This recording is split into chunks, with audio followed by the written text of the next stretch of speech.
She actually makes sense when she makes speeches.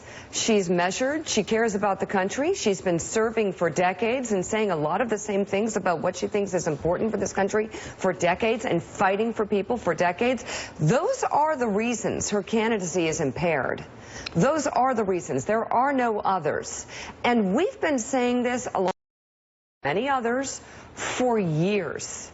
So that's why I don't understand why they can't get in front. I don't understand. I'll tell you why why. They because think they're above it. It would be bad optics. Clearly, David's point. Let me finish. Nothing would be worse optically than something coming out at the last second. I know, but at this point, it's too far down the road. An admission of guilt, for lack of a better word, I think would open the doors for Trump to say, you see, and now finally changes are happening. Unfortunately, she's got to stumble over the finish line. It's too late to do that at this point. But, Donnie, we're not talking about an admission of guilt. We're just doing what the New York Times editorial page and others, left-leaning outlets, have asked her to do. Step away. Just stop. You can say, listen, we're doing great work for the Clinton Foundation. It's the right thing. Let me tell you what we did over the past year. Da-da-da-da-da. We don't think we need to do this, but enough of our friends and supporters have stepped forward and asked us to do it that we're going to do this for the good of the country. I agree. It's the right thing to do, but if I'm managing her campaign, I think it's the wrong thing to do, just as far as her campaign goes. Really? Yes, I do. It's obviously the right thing to do. At this point in time, I think it even draws more headlights to it. Wrong thing to do. It's pretty depressing. There's nothing else. So these are the issues with that campaign. We have been saying it for months.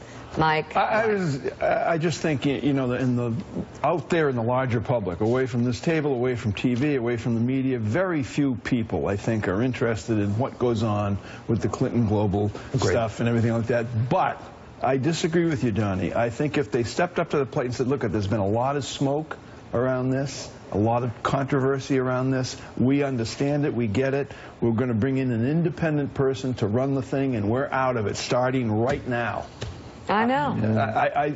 I need to take exception, Mike, with something that you've said, because you've said that and others have said that about emails, that nobody cares about the emails. Nobody cares about the emails. Nobody cares about the foundation. And her approval ratings have plummeted into the high 30s, low 30s, high 20s.